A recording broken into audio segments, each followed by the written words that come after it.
தேமுதிக முக்கிய செய்திகளை பார்த்து வருகிறோம். தேமுதிக தலைவர் விஜயகாந்த் கொரோனா தொற்றால் பாதிக்கப்பட்டு அவருக்கு வெண்டிலேட்டர் உதவியுடன் சிகிச்சையானது அளிக்கப்பட்டு வருகிறது. விஜயகாந்தின் உடல்நிலை குறித்து காலை 9 மணியளவில் மருத்துவமனை அறிக்கை வெளியாகும் எனவும் மருத்துவமனை தரப்பிலிருந்து தகவலானது தெரிவிக்கப்பட்டிருக்கிறது.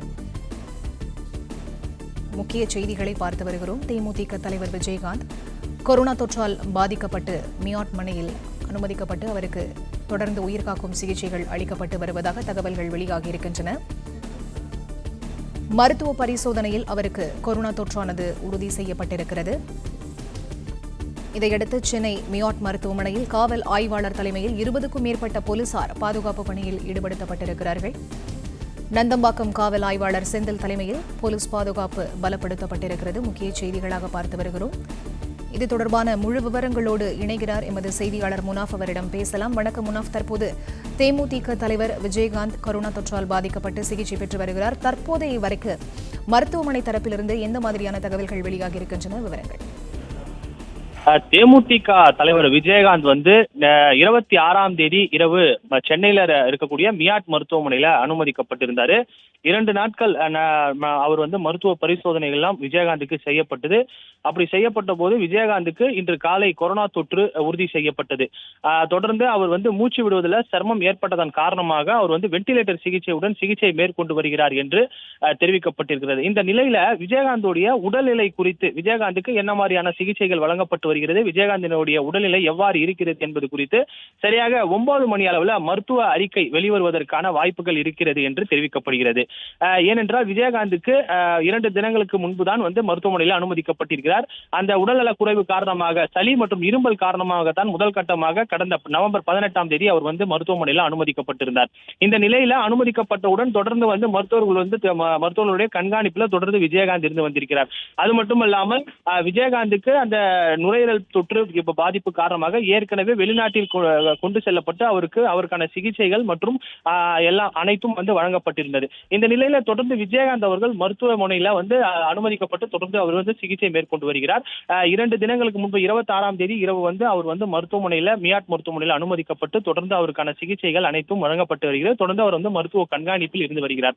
இந்த நிலையில 15 நாட்கள் வழக்கமான பரிசோதனைக்கு தான் விஜயகாந்த் மருத்துவமனைக்கு அழைத்து செல்லப்பட்டிருக்கிறார். 15 நாட்களுக்கு ஒரு முறை இந்த வழக்கமான பரிசோதனை மேற்கொள்ளப்படும் என்று தெரிவிக்கப்பட்டிருந்தது. அது மட்டுமல்லாமல் ஓரிரு நாள் அவர் வீடு திரும்பி விடுவார் என்று தெரிவிக்கப்பட்டிருந்தது. இந்த நிலையில தான் அந்த 2 நாட்கள் மருத்துவமனையில இருந்தவுடன் தொடர்ந்து அவர் அந்த பல்வேறு பரிசோதனைகள் எல்லாம் மேற்கொள்ளப்பட்டு அவருக்கு கொரோனா தொற்று இருப்பதாக உறுதி செய்யப்பட்டது. அதன் அடிப்படையில் தற்போது விஜயகாந்த் அவர்களுக்கு தொடர்ந்து அந்த சிகிச்சையானது வழங்கப்பட்டு வருகிறது. மூச்சு திணறல் காரணமாக தொடர்ந்து வெண்டிலேட்டர் உதவியுடன் தற்போது தேமுதிக தலைவர் விஜயகாந்த் சிகிச்சையில் இருந்து வருகிறார்.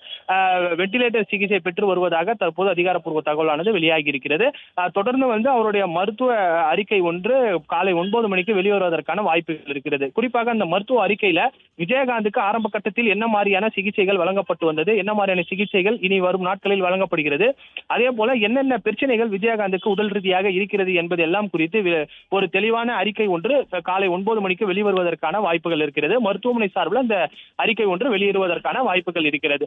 குறிப்பாக அந்த உடல்நல குறைவு காரணமாக மூச்சு திணறல் மற்றும் அந்த காய்ச்சல் காரணமாகத்தான் முதல் கட்டமாக அவர் கடந்த நவம்பர் 18ஆம் தேதி மருத்துவமனையில் அனுமதிக்கப்பட்டிருக்கிறார். தற்போது அனுமதிக்கப்பட்டிருக்கிற இதே மருத்துவமனையில் தான் கடந்த மாதமும் அனுமதிக்கப்பட்டிருந்தார். தொடர் சிகிச்சையில அவர் மேற்கொண்டு வந்தார். 23ஆம் தேதி நவம்பர் 23ஆம் தேதி புதிய அறிக்கை ஒன்று, அதாவது மருத்துவமனை சார்பில் ஒரு அறிக்கை ஒன்று வெளிவந்தது. அந்த அறிக்கையில தான் தொடர்ந்து மருத்துவனுடைய கண்காணிப்புல விஜயகாந்த் இருந்து வருகிறார். அவருடைய உடல்நிலை தொடர்ந்து கண்காணித்து வருவதாகவும் 24 மணி நேரத்தில், அதாவது அவர் அனுமதிக்கப்பட்டிருந்த 24 மணி நேரத்தில் அவருடைய உடல் சற்று உடல்நிலை சீராக இல்லை என்றும் சற்று தோய்வு ஏற்பட்டிருப்பதாக அந்த மருத்துவ அறிக்கையில் தெரிவிக்கப்பட்டிருந்தது.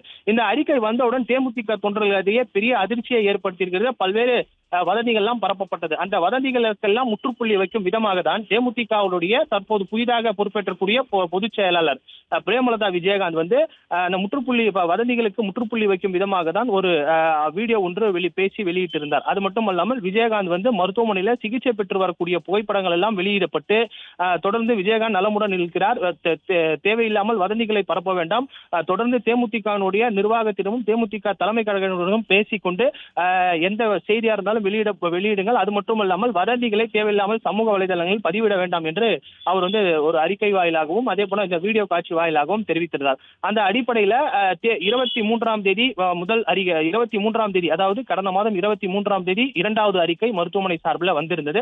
அந்த மருத்துவமனை அறிக்கையில தான் வந்து தேமுதிக தலைவர் விஜயகாந்துக்கு உடல்நிலை வந்து சற்று சீராக இல்லை எனவும், தொடர்ந்து அவர் 24 மணி நேரமும் மருத்துவர்களுடைய கண்காணிப்பில் இருந்து வருவதாகவும், தொடர்ந்து அவருக்கு தேவையான சிகிச்சைகள் அனைத்தும் வந்து மருத்துவமனை சார்பில் வழங்கப்பட்டு வருவதாகவும் தெரிவிக்கப்பட்டிருந்தது.